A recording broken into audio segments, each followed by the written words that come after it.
Serengeti Safari Park, Tanzania, 10 a.m. A safari bus carrying visitors was slowly passing through the lion enclosure. The visitors were gazing out the windows at the lions, pouring out exclamations of wonder. Everyone was amazed at sights they couldn't normally see. Right at that moment, suddenly the bus engine died and the bus stopped dead in the middle of the lion enclosure. The guide tried to contact headquarters with a panicked voice. The visitors began to murmur anxiously. At that instant, sparks flew from the bus door and it opened by itself. The visitors looked at the door with tense expressions, all at once. At that moment, a massive male lion was slowly walking toward the open door. A male lion with a heavy body, weighing over 180 kilograms, sharp fangs, and intense eyes. The visitors screamed and everyone hid toward the back of the bus in terror. The lion slowly entered the bus. The lion's low, rumbling breath filled the bus. The lion slowly turned its head and looked around at the visitors.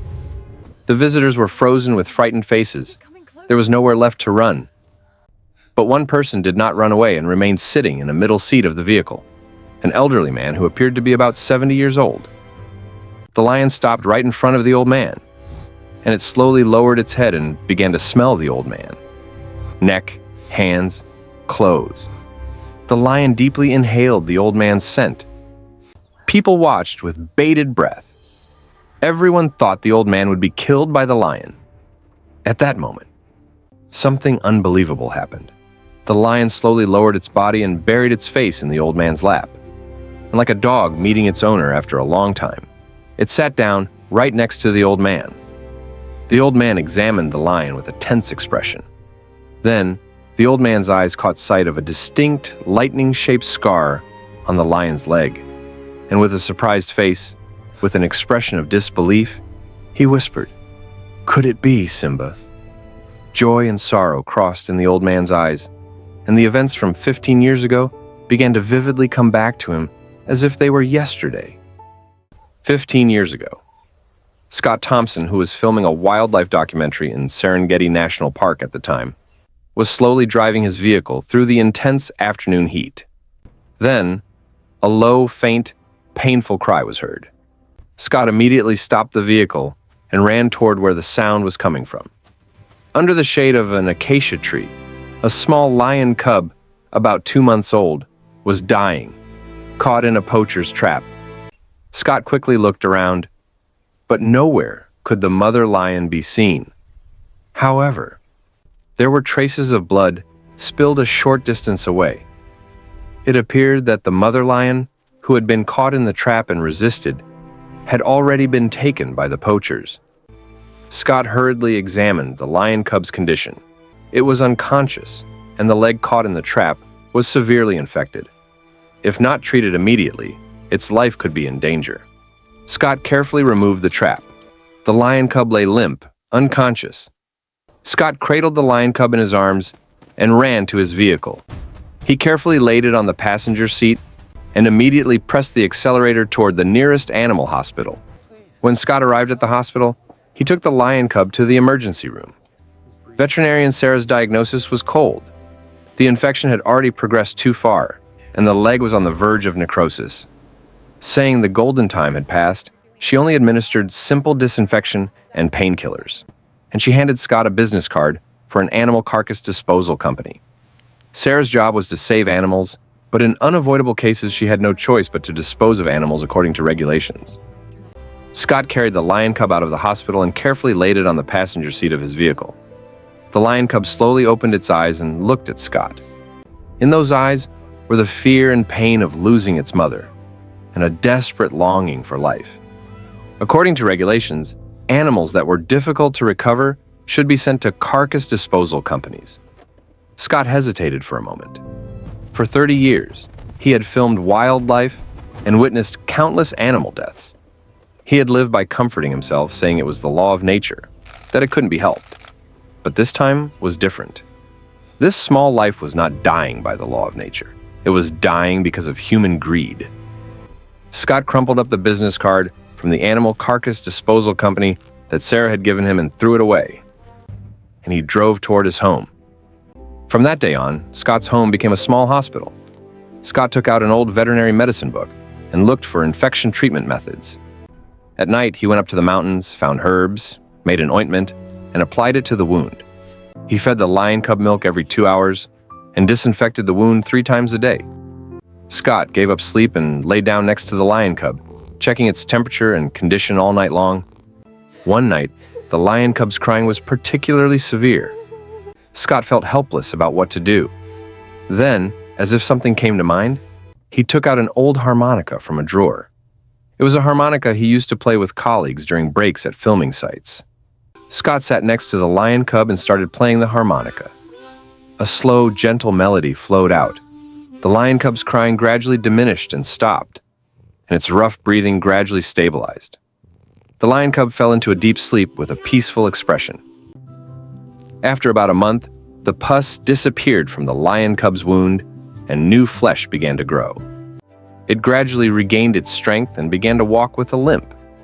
As several seasons passed, the lion cub had grown into a young lion.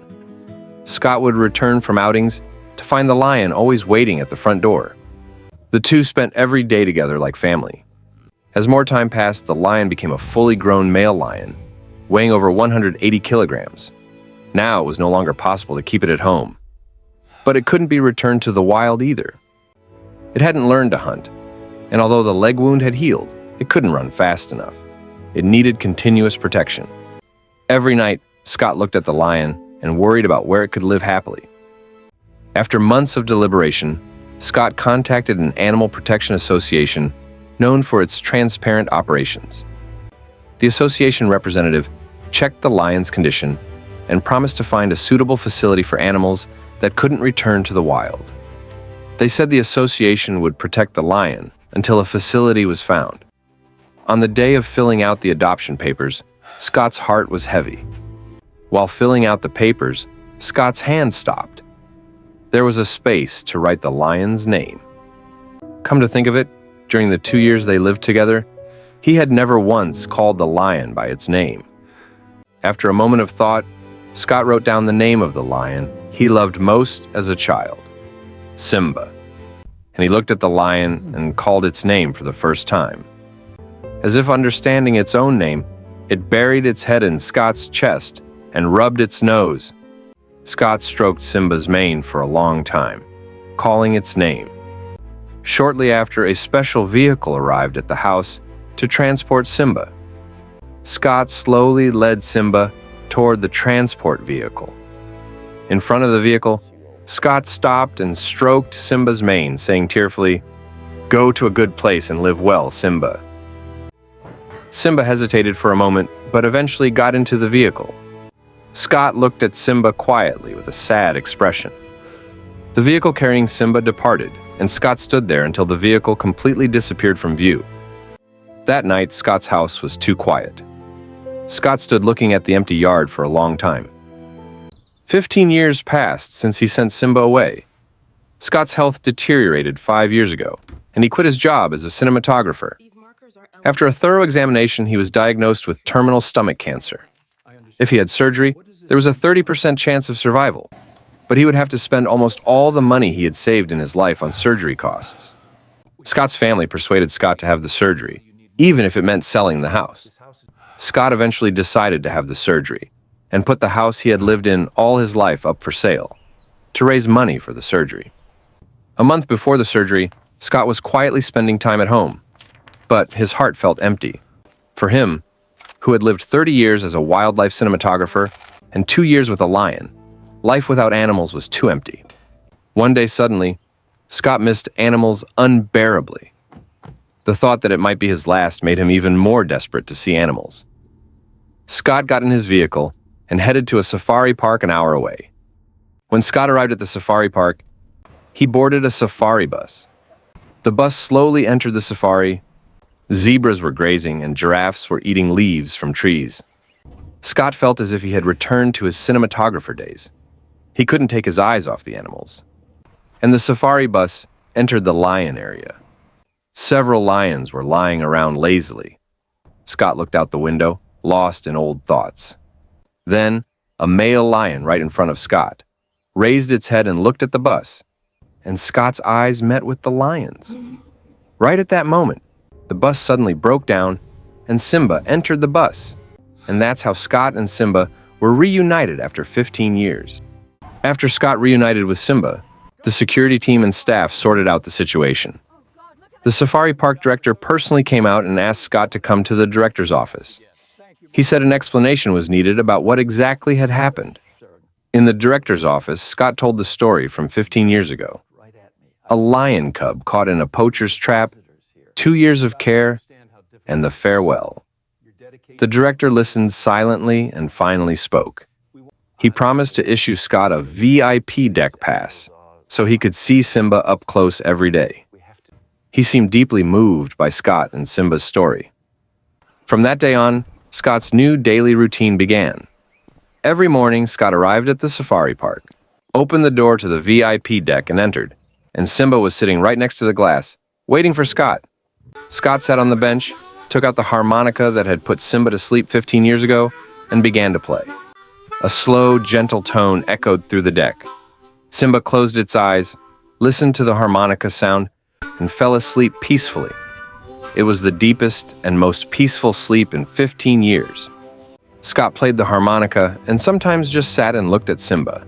And Simba also looked at Scott. No words were needed between the two.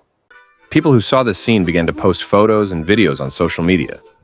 As rumors spread, local newspapers and TV stations requested interviews, but Scott politely declined all of them. This was his and Simba's time alone. But there was one thing Scott couldn't refuse. It was time. His body was getting weaker day by day, and stomach cancer was slowly eating away at him. After that, Scott continued to visit Simba every morning and spend time together. That day, as usual, Scott arrived at the safari park. But that morning, his complexion looked particularly bad. A staff member at the entrance approached and asked if he was okay, suggesting he rest today. But Scott said with a smile that he was just a little tired. Simba saw Scott enter the VIP deck and approached him. Scott slowly walked and sat on the bench. His hands trembled and his breathing was labored. But Scott, as if nothing was wrong, took out the harmonica from his pocket, put it to his lips, and began to play. The melody was different from usual. The notes trembled and the breathing was unstable. Simba came closer to the glass. It seemed to sense that something was wrong. Simba looked at Scott with worried eyes. Scott played the harmonica with all his might, until the very end. The harmonica fell from Scott's hand and rolled on the floor. Scott leaned back on the bench and peacefully, slowly closed his eyes, as if falling asleep. Seeing Scott collapse, Simba raised its front paws toward the glass and roared. A massive, sorrowful cry echoed throughout the safari park. Birds flew up in surprise, and other animals also became restless. Staff members rushed to the VIP deck. A staff member who entered and opened the door found Scott and urgently called 911. An ambulance came and transported Scott to the hospital, but Scott had already passed away. Scott never opened his eyes again. After that day, Simba never left the side of the glass at the VIP deck. It seemed to believe that Scott would return. Even days after Scott passed away, Simba remained in that same spot. Not moving all day, just sitting and staring at the glass. Even when given the meat Simba usually loved, Simba didn't even look at it. It just stared at the empty bench where Scott had sat. As a few more days passed, Simba wasn't eating anything or drinking water, and its body was visibly becoming thinner. The veterinarian who examined Simba's condition said it would be dangerous if nutrition wasn't forcefully supplied. The safari park was in an emergency state. The director worried that Simba might also die at this rate. Then the director's phone rang. It was a call from Mark Thompson, Scott Thompson's son. He said he had something to tell the director and would visit the safari park. The next day, Mark arrived at the safari park. He first went to see Simba. When he opened the door and entered, he saw Simba, whom he had only heard about from his father. Simba raised its head. It was a stranger. But there was a scent similar to the scent that came from Scott. Mark took out the harmonica that Scott had left as a keepsake from his pocket, and he played the harmonica, clumsily but sincerely. Simba pricked up its ears and slowly looked at Mark. It wasn't Scott's melody, but smelling Scott's scent while hearing the harmonica sound calmed its heart. Mark put down the harmonica and slowly approached Simba, and he said to Simba, "I'm sorry, Simba. Father has gone to heaven. From heaven, he'll be hoping you live happily." Simba looked at Mark as if understanding something, and it slowly stood up, approached the water bowl, and began to drink water. And it also slowly began to eat the meat that was placed nearby. Tears welled up in Mark's eyes, and he said quietly, "Dad would want you to be healthy too."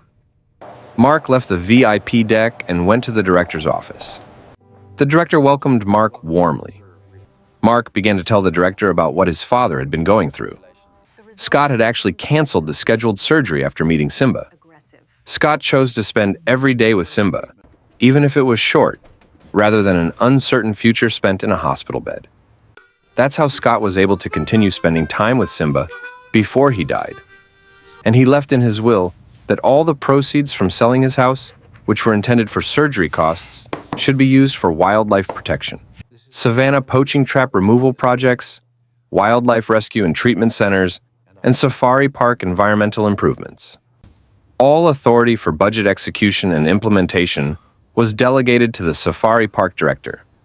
The director finished reading the will and sat silently for a long time. And he slowly raised his head and asked in a trembling voice whether Mr. Scott had chosen animals over his own life.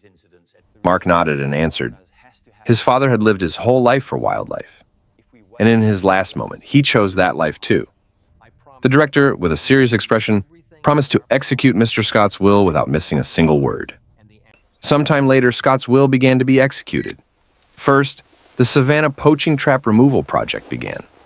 Teams composed of skilled experts patrolled the entire savanna every week, finding and removing traps set by poachers.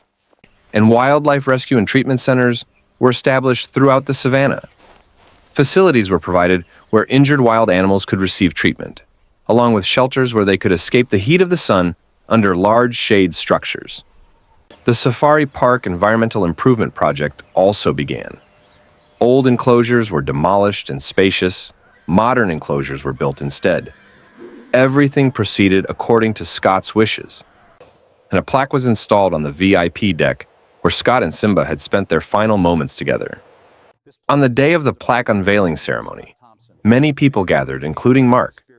The director stood in front of the plaque and said that Scott Thompson had lived his entire life for animals and had chosen animals even in his last moment. Everyone mourned Scott with solemn hearts. 3 years passed. During that time, the story of Simba and Scott was made into a movie and became a huge hit worldwide. The touching story of humans and animals moved people greatly, and the safari park became a world-famous destination. After the plaque was installed, something amazing began to happen. The director opened the VIP deck to the general public, and visitors to the safari park began to gather in front of the deck and play harmonicas. On social media, someone suggested playing harmonicas for Simba in memory of Scott. And as that post spread, people began to put it into practice. At first, Simba didn't react, but gradually began to enjoy the harmonica sounds. And it closed its eyes and fell asleep, listening to the harmonica sound, as if Scott were right next to it. The safari park is now called Harmonica Park. People don't just come to see Simba, but to play harmonicas and commemorate Scott by visiting the safari park. Mark still occasionally visits the safari park, sits on the VIP deck, and thinks about his father, and he quietly says to Simba, Dad was happy because he was with you until the end.